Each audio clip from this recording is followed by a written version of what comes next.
KIIFB Kerala infrastructure investment fund board കേരളത്തിലെ പൊതുവായ അടിസ്ഥാന സൗകര്യ വികസന പദ്ധതികൾക്കായി ഫണ്ട് രൂപീകരിക്കുന്നതിനും വിനിയോഗിക്കുന്നതിനുമായി നിലവിൽ വന്ന സ്ഥാപനമാണ് കിഫ്ബി. സ്ഥാപിതമായ വർഷം 1999 നവംബർ 11.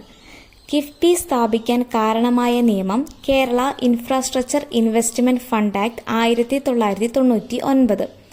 ആക്ട് ഭേദഗതി ചെയ്യപ്പെട്ട വർഷം 2016.